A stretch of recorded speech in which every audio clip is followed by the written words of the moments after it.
우리 함께 말씀 보겠습니다. 성서정과 47번째 말씀입니다. 가진 것을 모두 팔고 나를 따르라 라는 우리 예수님의 말씀, 이것을 제목으로 해서 우리 같이 말씀을 보겠습니다.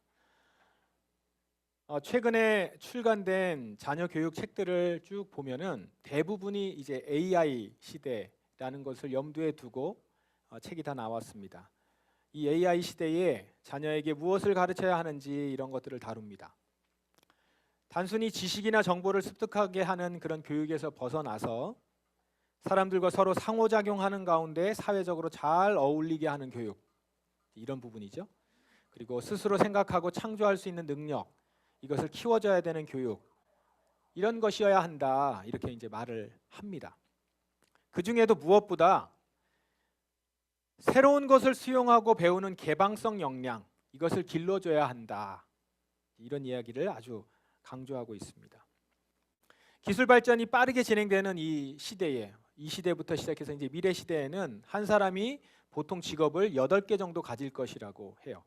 그래서 이제 여러분 자녀들한테 너 뭐 될 거야? 이렇게 얘기하시면 안 되고, 뭐 우리나라 말로는 좀 어색한데 뭐가 될 거야? 이렇게 이제 물어봐야 되는 시대인 거죠. 8개 정도 가질 거라고 합니다.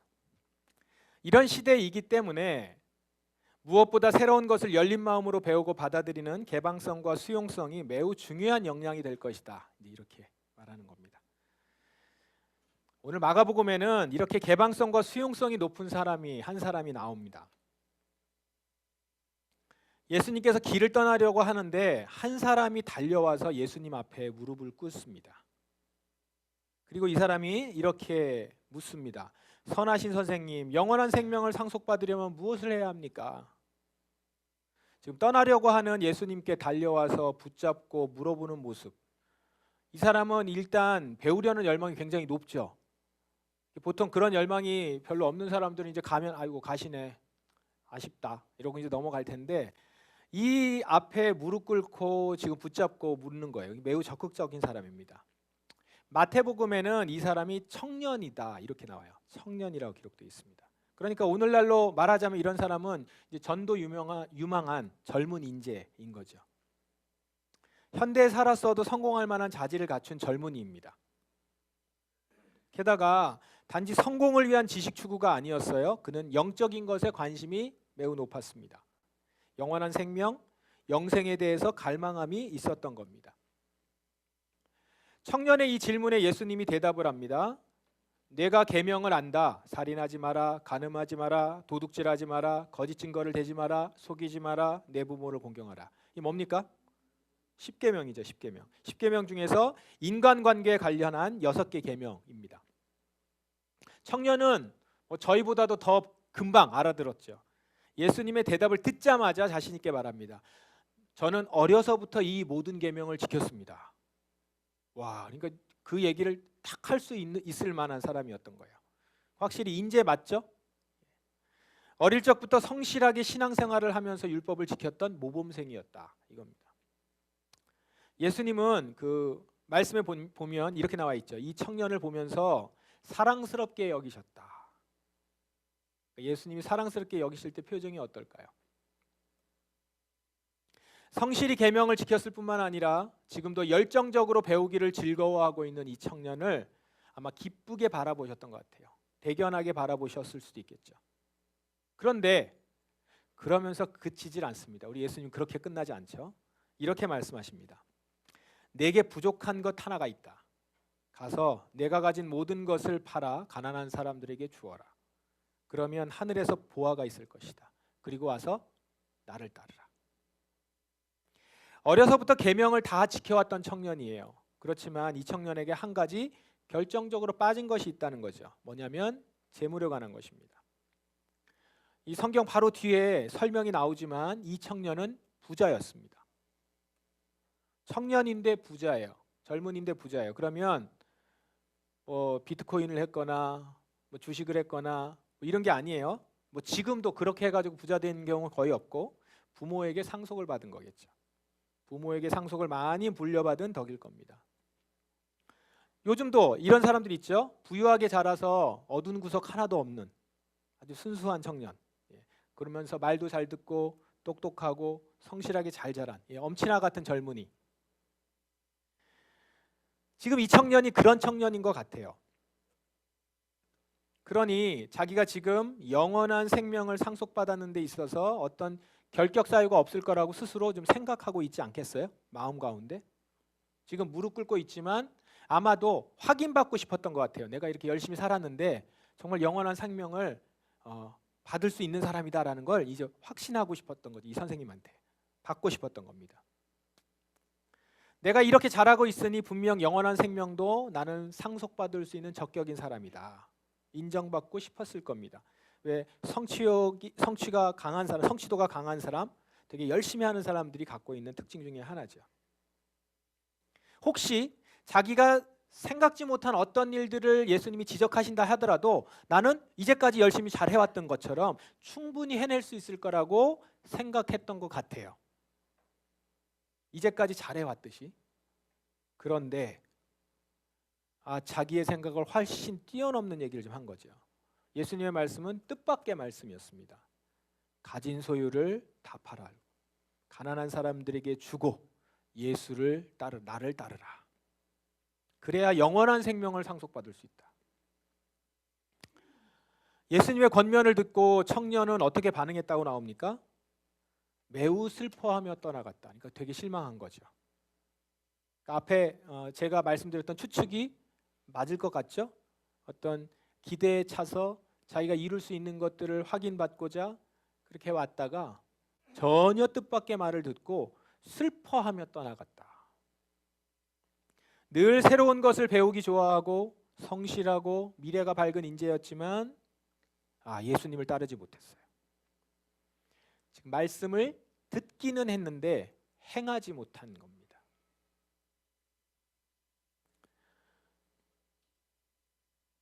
성경은 이 청년이 이렇게 떠나게 된 이유에 대해서 아까 말씀드린 것처럼 그 사람이 많은 재물을 가지고 있었기 때문이다 이렇게 기록합니다. 부자였기 때문이라는 거죠. 옆에서 제자들이 예수님과 청년의 대화를 다 듣고 있었습니다. 이 모습을 다 보고 있었어요.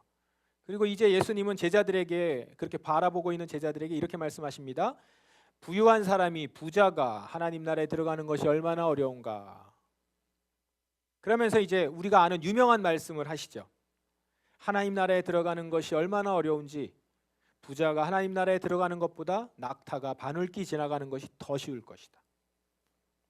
이것은 부유한 자의 이 부가 재물이 하나님 나라에 들어가는 길에 큰 장애가 된다는 말씀입니다. 재물이라는 것이 부자들에게 얼마나 큰 자랑거리입니까? 부자에게는 자랑거리가 될 수 있어요. 그렇지만 그만큼 하나님 나라에 들어가는 데 있어서는 장애거리가 된다는 것이죠. 자랑거리가 하나님 나라에는 장애거리가 되는 거예요. 이것이 부자들에게 더 크게 해당되죠. 가진 것이 별로 없는 사람들은 재물이 하나님 나라에 들어가는 일에 별다른 장애가 되지 않습니다. 이해하세요, 그거? 내려놓을 것이 별로 없기 때문에 그것이 그렇게 큰 어려움이 되지 않아요. 하지만 가진 것이 많은 사람은 그만큼 내려놓아야 할 것이 많기 때문에 그 재물은 하나님 나라에 들어가는 일에 큰 장애가 되는 겁니다. 이게 좀 공감이 되세요? 여러분들 어떠세요? 분명히 여러분들 삶을 보시고 여러분들이 돈이 많건 적건 주변을 보시면 이 말이 일면 공감이 되실 겁니다.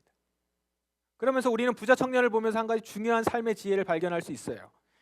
재물을 필요 이상으로 갖고 쌓는 것이 결코 성도들의 삶에 유익이 되지 않는다는 거예요.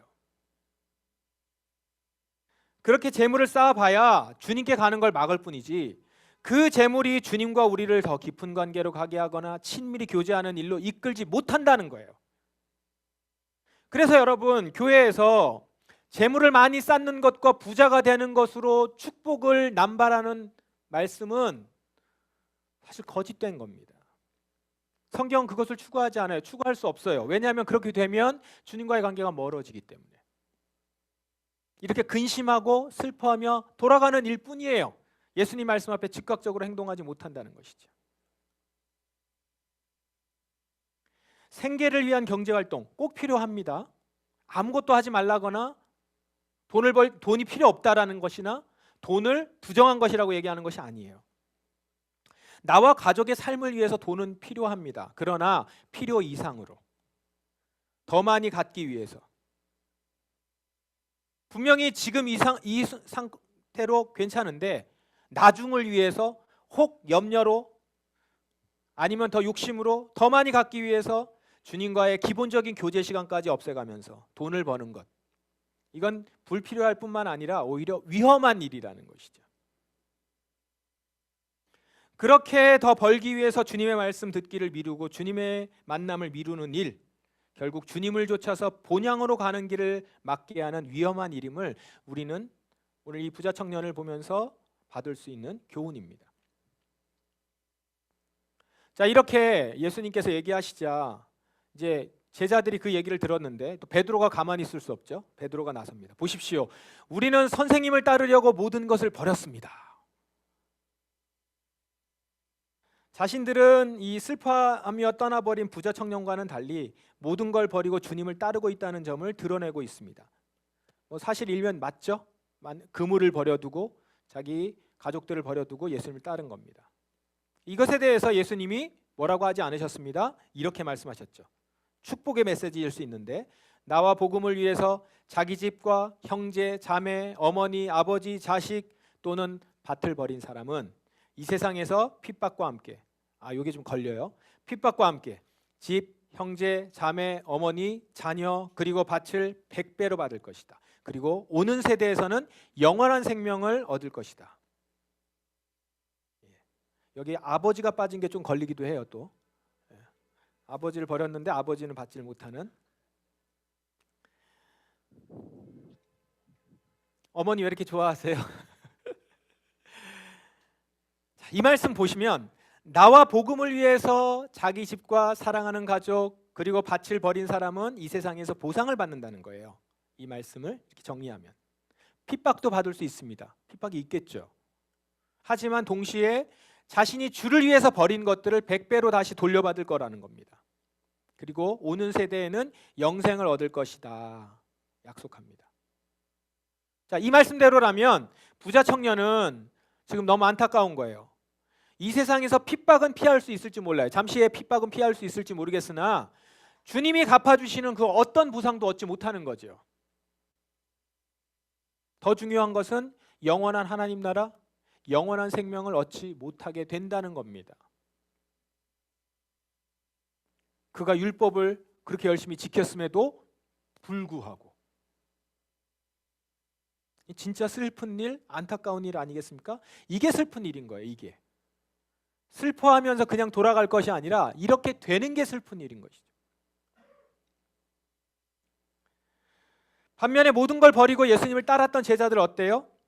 예수님의 복음을 전했다는 이유로 핍박과 환난을 당해요. 그러나 그들은 이 세상에서 그들이 버린 집과 가족을 100배로 다시 얻게 된다는 거예요. 어떻게 해요? 보세요. 제자들을 통해서 교회가 시작됐습니다. 그러면서 교회로 모여 있는 주의 형제자매들, 서로 떡을 떼고 재산을 나누는 형제자매들, 가족들이 많이 생깁니다. 무엇보다도 제자들이 죽고 모든 사람은 죽는데 제자들도 죽고 그랬는데 2000년이 지난 지금까지도 그들이 증거한 예수의 이름이 온 세상에 전해지고 있고 예수의 이름이 전해지는 곳마다 그 예수님의 제자들의 믿음과 헌신의 삶은 높임과 존경과 칭송을 받고 있죠. 우리도 믿음의 선진들을 따라 제자들처럼 이렇게 얘기하고 있지 않습니까? 시대와 공간을 초월해서 예수를 믿는 모든 자들이 주 안에서 제자요, 형제요, 자매요, 가족이 된 겁니다. 제자들은 100배가 아니라 1000배, 10,000배로 보상을 받습니다. 오늘 우리 역사 가운데서도 이런 예들은 많이 찾아볼 수 있어요. 그냥 성경에 나오는 의미가 아니라 주님은 이렇게 우리에게 말씀하셨고 이것을 따라가는 자들에게 분명히 보상하셨고 그 다음에 그 따르는 자들을 높여주셨고 영원한 생명을 주셨음을 역사 가운데서 수많은 사람들을 통해서 볼 수 있는 것입니다. 특별히 오늘은 주와 복음을 위해서 자신의 전 재산을 팔았던 한 사람을 소개하려고 합니다. 우당 이회영 선생님입니다. 여러분 이렇게 남산 터널 지나오다 보면은 보신 적이 있을 겁니다. 이제 거기 없어요. 거기가 기념관이 이제 없어졌는데 다른 데로 옮겼는데 이 우당 이회영 선생님, 우당 벗의 집이라는 뜻입니다. 벌써 느낌이 있죠. 역사가들은 일제강점기 35년을 보통 세 시기로 나눕니다. 1910년대부터 20년까지 무단 통치 시기, 그리고 20년부터 30년까지 문화 통치 시기, 30년부터 이제 해방 전까지 민족 말살 통치 시기. 이 중에 첫째 시기인 1910년 이때부터는 이 무단 통치 시기였는데, 이때 일제가 헌병과 경찰을 동원해서 포갑적인 방법으로 조선을 통치했던 시기입니다. 이 시기가 경술국치부터 시작해서 이 시절에 독립운동가들은 국내에서는 독립운동을 할 수 없었죠. 그래서 국경 밖으로 나갑니다. 만주, 서간도, 북간도, 연해주 지역, 이곳으로 가면서 각각 항일 기지를 세워서 독립운동을 전개합니다. 이회영 선생은 그 중에서 서간도 지역에서 활동했던 독립운동가입니다. 이 사진을 좀 보신 적이 있는지 모르겠는데, 이회영 선생님을 포함한 6형제가 어느 지역으로 가서 독립운동을 할지 의논하는 장면입니다. 여기 보시면 이제 우리 한반도 위쪽을 이렇게 보고 있죠. 근데 여기 보시면 사진을 보면 어떻습니까? 매우 부유한 그런 모습이죠. 이회영 선생님을 소개할 때 항상 얘기되는 부분이 이 부분인데, 이 집안이 전통적인 명문가 집안인데다가 부잣집이라고 해요. 부잣집이라고 소개를 합니다. 일제 강점기가 시작되면서 조선 총독부가 제일 먼저 타겟으로 삼은 사람들이 부자 양반들이었습니다. 그들에게 일본 자기를 줬고 막대한 돈을 주면서 회유를 했습니다. 같이 대일본 제국을 만들어 가자, 이제 이런 거죠. 그러면서 독립운동은 천한 쌍놈들이나 하는 짓이다, 이렇게 선전을 했고요. 많은 양반들이 일제가 준 귀족 자기와 돈에 환호했습니다. 그래서 많이 자기를 다 받았어요. 그러나 이회영 선생 집안은 이 모든 것을 거절합니다. 그리고 이회영 선생과 이 6형제는 40명의 온 가족과 함께 국외에 독립기지를 마련하기 위해서 만주 서간도 지역으로 1912년에 떠납니다.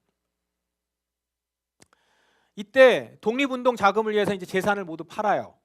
파는데 이 명동 일대가 이회영 선생 땅이고, 그 다음에 또 그 동생, 형 이렇게 하면 서울 지역에 그들의 땅을 밟고 지나가지 않으면 서울 지역을 지나다닐 수 없을 만큼 많았대요.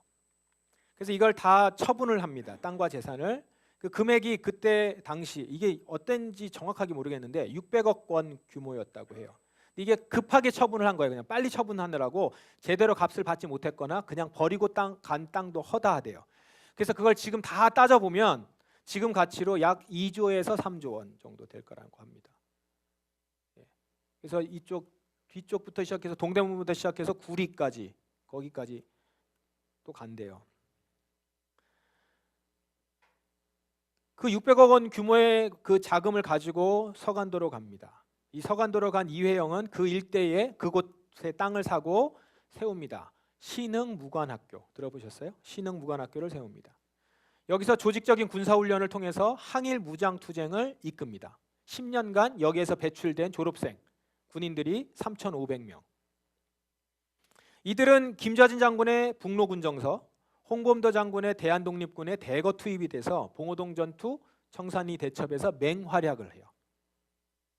이 모든 것이 이회영이 자신이 가진 모든 것을, 그리고 그의 형제들이 가진 모든 것을 내어놓기로 한 것에서부터 시작된 겁니다. 그런데 이렇게 이회영을 움직인 것은 기독교 신앙입니다. 이게 이제 일반 역사책에는 잘 안 나오는데, 이회영은 온 가족과 서간도로 떠나기 전에 상동교회에서 신앙생활했습니다. 상동교회가 어디 있냐면 여기 남대문 근처에 지금 있습니다. 지금도 있어요. 상동교회는 구국운동 비밀결사단체인 신민회가 결성됐던 곳이고, 헤이그 특사를 파견하기 위해서 모의를 했던 곳입니다. 이회영은 이 믿음을 가지면서 인권과 자유와 평등에 대한 신념을 배웠고, 무엇보다도 희생의 가치를 분명히 알게 되었습니다. 전 재산을 팔았던 것도 배우고 들은 대로 행동한 신앙의 실천이었어요. 이회영은 내가 남에게 베푸는 삶이 곧 신앙이다, 이런 기독교 정신 아래 살았는데, 그가 살던 시대가 어떤 시대였어요? 나라가 일본에 의해서 강제로 점령당한 시대였단 말이에요. 이때 그리스도인으로서 이회영은 자신이 듣고 배운 말씀대로 산다는 것이 어떤 삶인 거예요? 다른 양반들처럼 일본에 자귀받고, 그때 당시에는 일본이 망할 거라는 생각을 아무도 하지 않았거든요. 일본으로 바뀌었다고 할 생각을 한 거죠. 자기를 받고 일본에 부역하면서, 그러면 이제 주일에는 안전을 보장받고 교회에 오겠죠. 그래서 예배드리는 삶, 이게 그리스도인의 삶일까? 그것이 그리스도인으로 주와 복음을 위해 사는 삶이에요? 아니잖아요. 이회영 선생은 주와 복음을 위해 산다는 것은 불의하게 나라를 빼앗아간 일본에 저항하며 자기 재산을 모두 바쳐서라도 나라를 다시 되찾는 것이다 라는 것이었습니다. 우리 오늘 성경에 나오는, 마가복음에 나오는 젊은 청년에게 있어서는 주와 복음을 위해 산다는 것이 예수님이 어떻게 제시를 합니까? 자기의 가진 것을 모두 팔아서 가난한 사람들에게 나눠주는 것, 그것이야 하는 것처럼 이회영 선생에게는 주와 복음을 위해 산다는 것은 가진 모든 것을 팔아서 빼앗긴 나라를 되찾는 일에 쓰는 것이었겠죠.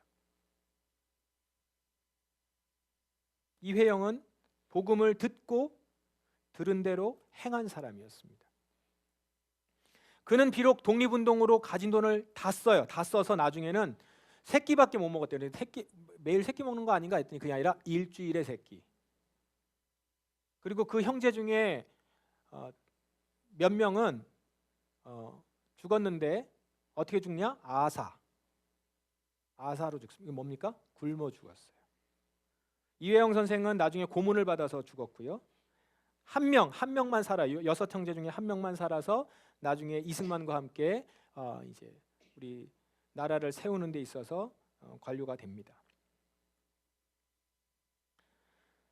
이렇게 비록 일주일에 3끼밖에 먹지 못하고 결국 일본군에게 고문을 당해 죽었지만 예수님 말씀대로 핍박과 함께 100배의 보상을 받습니다. 어떻게 해요? 그는 명동 땅만이 아니라 대한민국 모든 곳에서, 아니 한국이 발딛고 사는 전 세계 방방 곳곳에서 나라를 사랑한 그의 헌신이 기억되고 칭송받고 있지 않습니까?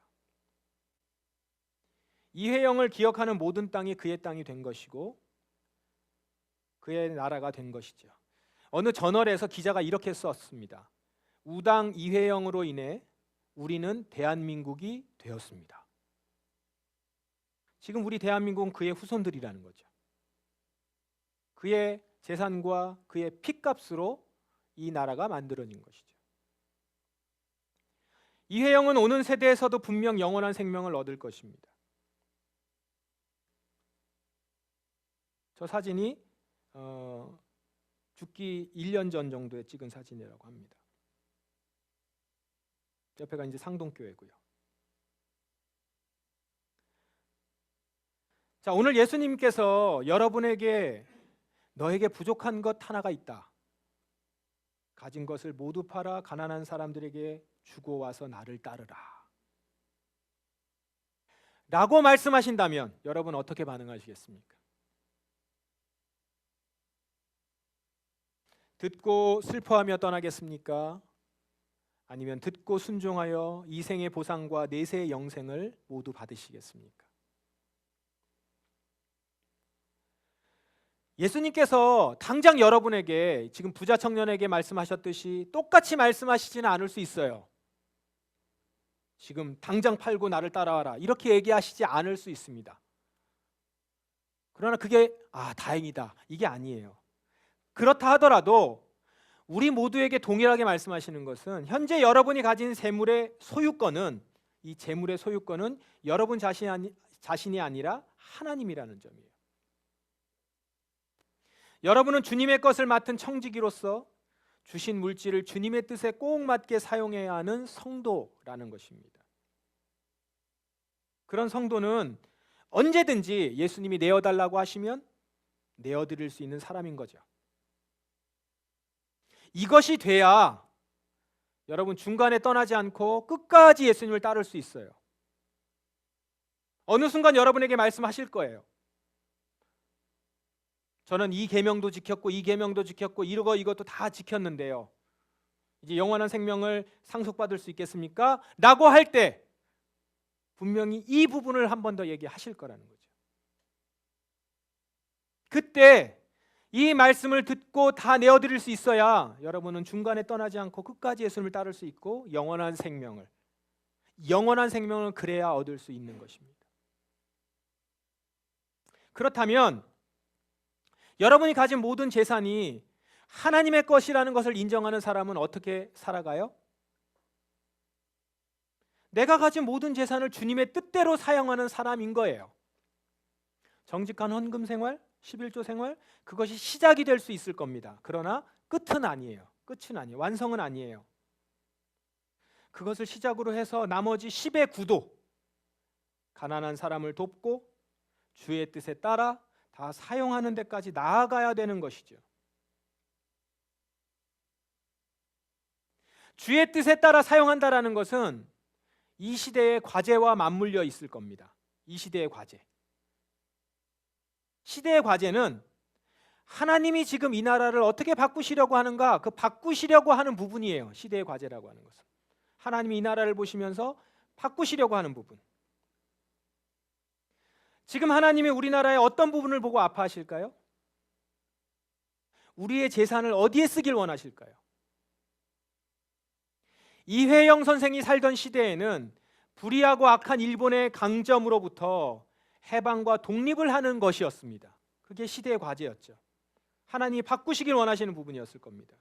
그럼 오늘 우리 시대, 지금 우리가 살고 있는 시대는요, 여러 가지가 있죠. 지금도 여러 가지가 있을 겁니다. 그 중에 가장 근간이 되는 부분은 바로 경제적인 불평등 해소와 피조 세계의 회복입니다. 이거 이제 이 부분을 놓치면 정말 잡을 수 없을 만큼 완전히 근간이 깨어지는 것이기 때문에 지금 우리나라 여전히 부동산 투자 외에는 대한민국에서 돈 벌 길이 없다고 하는 시대죠. 더더욱 그러고 있죠. 점점 경제가 어려워지면 더더욱 그렇게 됩니다. 그런 시대에 불로소득을 추구하지 않는 것, 그건 돈을 버리는 것과 같습니다. 상대적으로 가난해질 수밖에 없는 거죠. 하지만 주와 복음을 위해서 전 재산을 드릴 수 있는 사람은 그런 방식으로 돈을 벌지 않는다는 거예요. 이웃을 가난하게 만들고 불평등을 부추기는 방법으로 부를 쌓지 않겠다라고 하는 것이죠.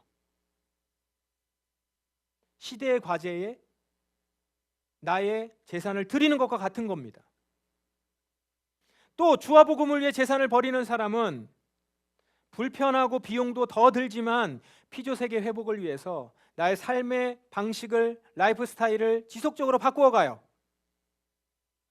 편리를 위해서 싼 값에 구매할 수 있는 물건들이 여럿 있지만 그 물건이 환경에 유해한 영향을 끼친다면 좀 더 비용을 지불하고서라도 환경이 도움이 되는 제품들을 사용할 것이고요.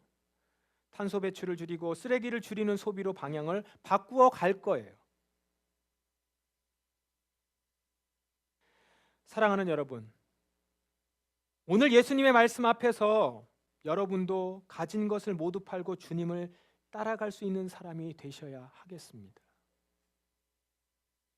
이것은 특별한 사람에게만 주신 말씀이 아니에요. 예수님은 지금 나에게 당장 너의 재산을 팔아서 가난한 사람에게 주고 나를 따르라 이렇게 하지 않을 수 있습니다. 당장 그렇게 하진 않을 수 있어요. 하지만 우리는 언제든지 예수님께서 나에게 이 명령을 하신다면 듣고 순종할 준비를 하고 있어야 한다는 것이죠. 그렇게 준비를 하고 살아갈 때 여러분 이 땅에서 손해와 불편이 있을 수 있겠지만 그와 더불어서 버린 것의 100배를 다시 돌려받을 것입니다. 무엇보다 오는 세대에서 영원한 생명을 얻게 될 것입니다. 사랑하는 여러분, 말씀을 듣고 행하여 약속대로 이 모든 주님께서 약속하신 것을 다 얻을 수 있는 저와 여러분, 우리 포도나무 성도들 되시기를 주님의 이름으로 간절히 축원합니다. 기도하겠습니다. 우리 말씀 앞에서 오늘 예수님께서 부자 청년에게 말씀하셨듯이 저에게 하시는 말씀을 듣기 원합니다. 너에게 한 가지 부족한 것이 있다. 내가 가진 재산을 모두 팔아 가난한 이들에게 내가 말하는 곳에 버려두고 나누어 주고 너는 나를 따르라. 너에게 영원한 생명이 있을 것이고 영원한 보상이 있을 것이다. 우리가 이 약속의 말씀을 믿고 오늘 따라가는 주의 성도들 되기 원합니다. 듣고 행하여 약속대로 주의 말씀을 다 얻을 수 있는 사람이 되기 원합니다. 주여 저를 도와주소서. 저에게 믿음을 더하여 주소서. 다 같이 통성으로 기도하겠습니다.